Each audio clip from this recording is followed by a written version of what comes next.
I finally did it. I bought the most controversial fragrance in the entire fragrance community. And you know what? I'm going to give an honest opinion of it coming up next, so stay tuned.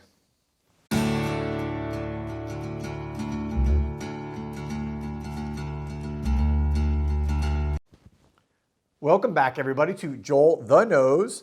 And today I'm going to talk about a fragrance which I just actually purchased.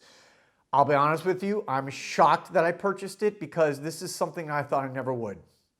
This is, let me just jump right into it. This is, of course, Club de Nuit Intense Man.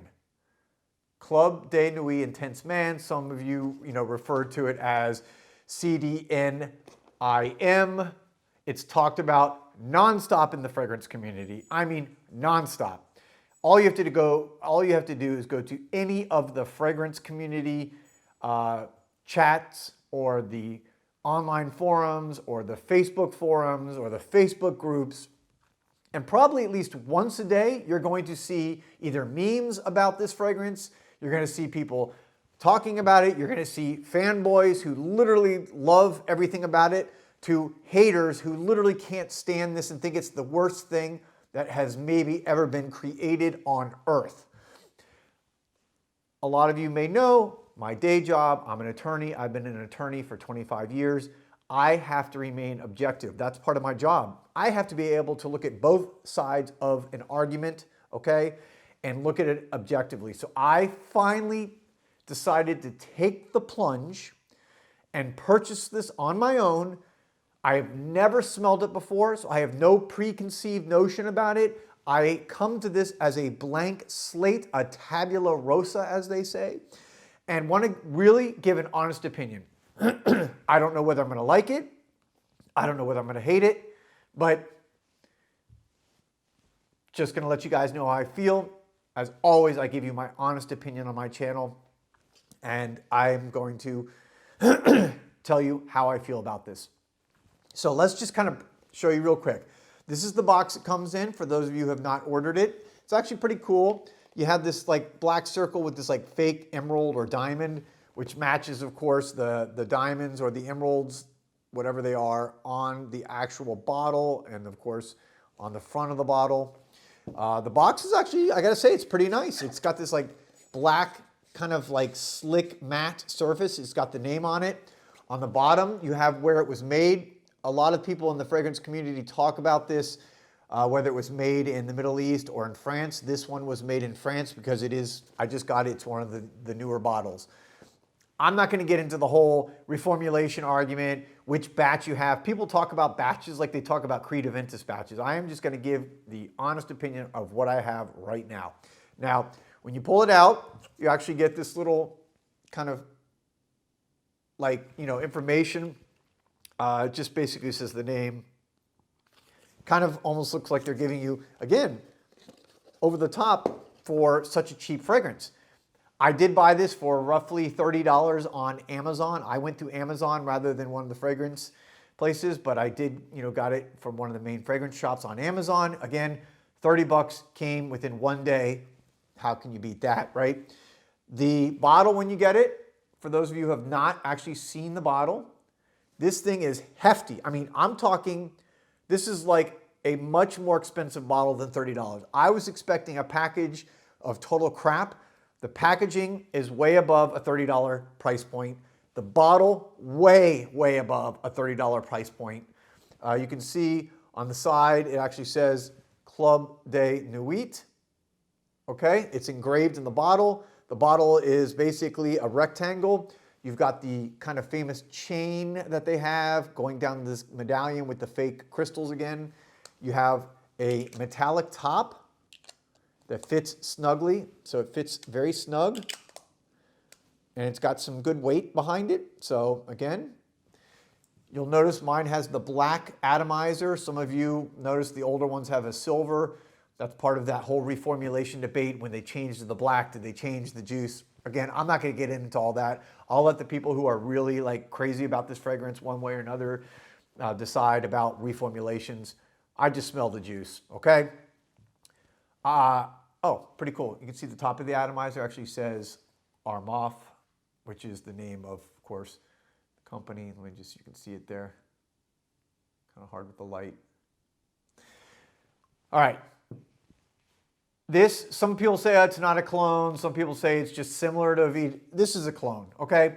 And I had my reservations, to be honest with you, about reviewing a clone. What are my thoughts on clones? Generally speaking, I'm kind of torn on this. I like originality. I like niche fragrances, as you all know. I don't review nearly as many designer fragrances as I review niche. Now, this is a clone of a niche, so it's still, in my mind, considered kind of in the niche world, although it's clearly a cheapy price at $30. So, clones. Would I buy a clone of my, say, favorite niche fragrances, let's say of an Ormond Jane or an Amouage? In general, I would say no. I don't own any other clones. This is the first clone I have ever purchased, let alone really even smelled. I don't care to smell them. Now, I'm not trying to be a snob. I'm not trying to be elitist by any means. I just like originality. When a company puts their heart, effort, and soul into creating a fragrance, I want to respect that. And so I understand from the perfumer's standpoint or point of view that clones are ripoffs. Now, you probably ask yourself, how can they do this, right? Have you ever wondered how can they make essentially a replica of a popular fragrance and not get in trouble legally?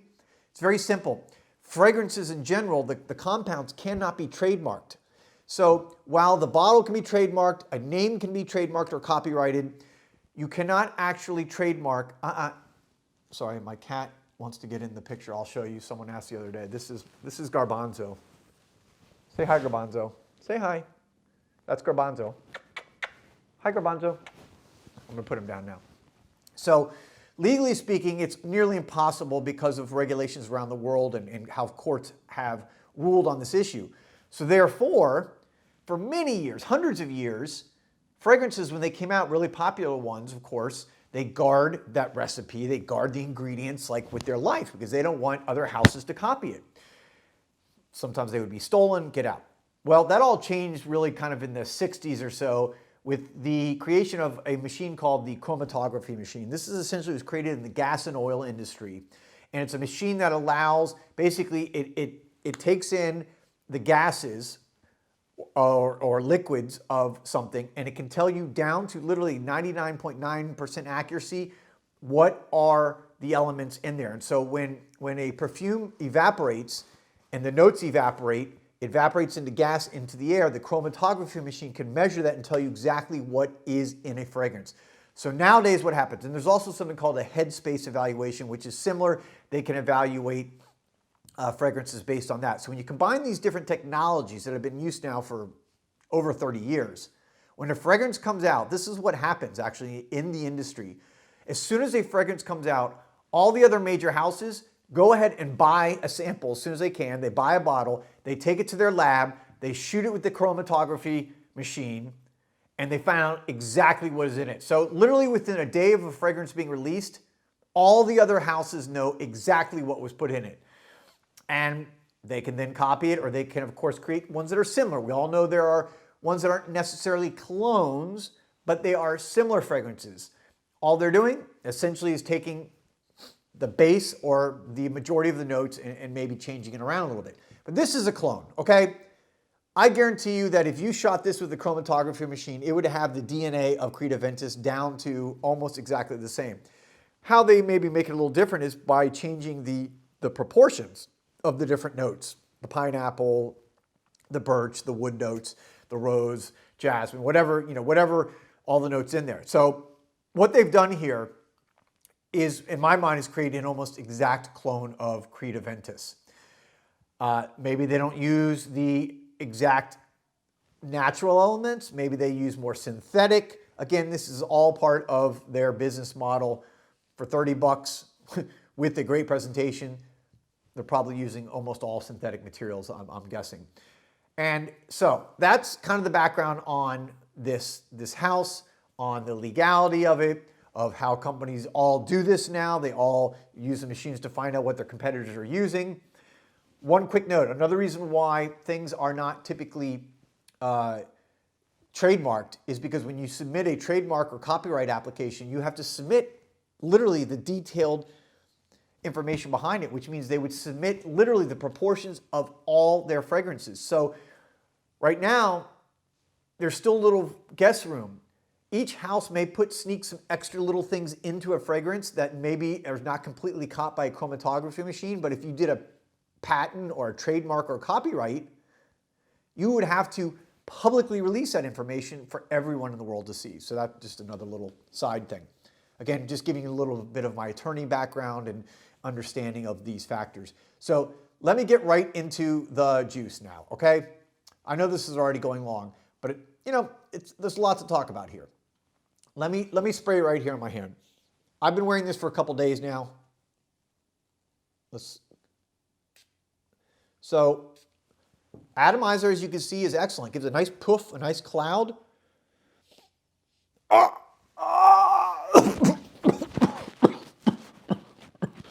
Just kidding. I'm doing that because if you read a lot of the reviews, people talk about this, they don't like this. They talk about how there's this huge, harsh, initial smell when you spray Club de Nuit. I'm telling you right now, I don't get it, okay? Maybe it's this batch. Maybe it's the fact that it was made in France and it's supposedly a little bit softer, a little bit sweeter. I don't know. You talk about all these different things. That is not harsh at all, okay? And I don't like typically designer fragrances. You know this, for those of you who watch my channel. I don't want to say a niche snob, I just prefer niche fragrances. They're just, in my mind, typically, not always, but mostly better. This does not smell like a typical cheap designer fragrance. When I say cheap, I mean like a $70, $80, $90, a Bleu de Chanel, an Acqua di Gio, a Sauvage. To me, this smells a hell of a lot better than those fragrances do right off the initial spray. And by the way, this is Creed Aventus. You're fooling yourself if you say, no, it's not, this and that, it doesn't really smell like pineapple. I've smelled Creed Aventus a lot, including the old batches, accordingly, the best batches that are like 10 years old now.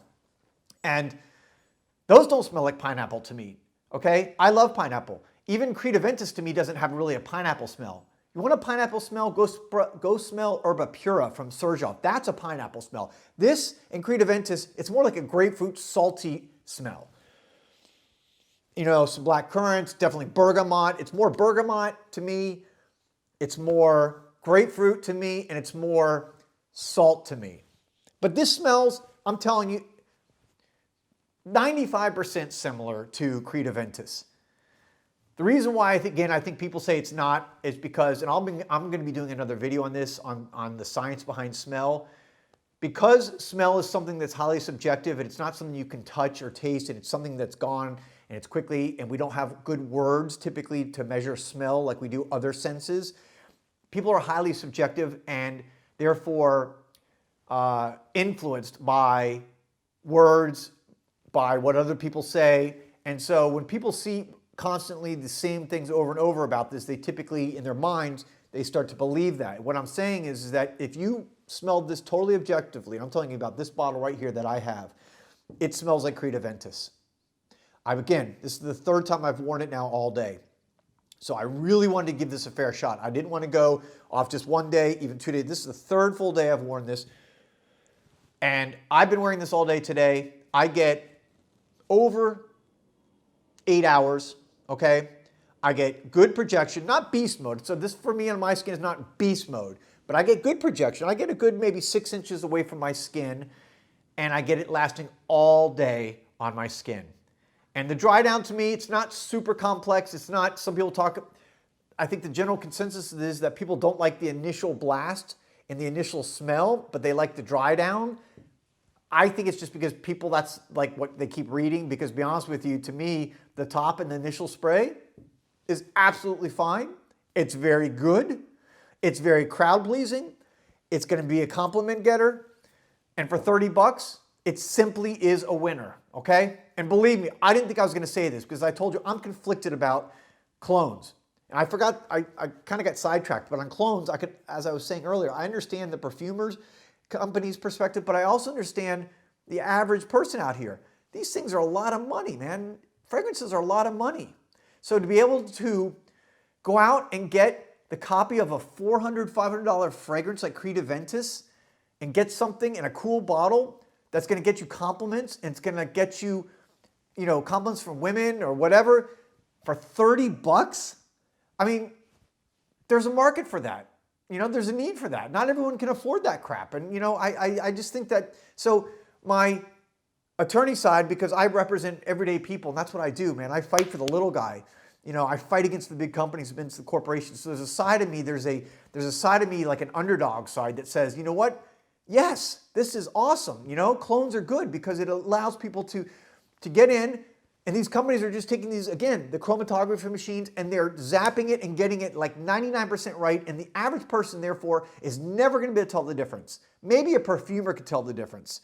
But all of you guys out there in FragCom, including me, are not going to tell the difference unless you're really a hardcore fan of a certain fragrance. Other than that, again, you wear it every day, you're not going to know the difference. Okay? And if you think you do, I'm sorry to say, it's probably because you're being influenced by words and by other people. If you're truly, truly 100% honest and objective on this, most people, including people that are going to smell you, because they're smelling it off your skin. So they're going to be smelling it, again, a diffused version of it. They're never going to be able to tell the difference, okay? And that's all I got to say. I've been going on for, 16 minutes now. And I know it's a long time, but this needed to be discussed because it's such a big issue in FragCom. And I just want to say out there, everybody, again, I am shocked that I'm coming to this conclusion because it's not what I thought when I started and I ordered this for $30 a few days ago. I would recommend absolutely someone purchasing Club de Nuit Intense Man by Armaf. Totally recommend it. Totally recommend this new batch. I just ordered this, so whatever they're producing now, totally recommend it. If you want a Creed Aventus clone or something that's extremely similar that, again, 99.9% of the people out there will never know the difference, and you want something that's going to last, and it's good, and it's pleasant, and it's good smelling all day, and it's only 30 bucks, which means it's worth a blind buy. And you know me, I don't recommend blind buys. I would say just go out and get it, add it to your collection. I'll tell you what, I like this better than Bleu de Chanel. I like it better than Acqua di Gio. I like it better than Dolce & Gabbana The One. I like it better than, Sauvage. All those designer houses, which all smell the same to me. This does not have that. I mentioned this the other day. Those designer fragrances all have this like weird smell that all smell the same. They all have a certain thing that make them smell the same. It's like, I joked about it, it's like MSG in Chinese food or extra salt in like really, in fast food that makes you addicted to it.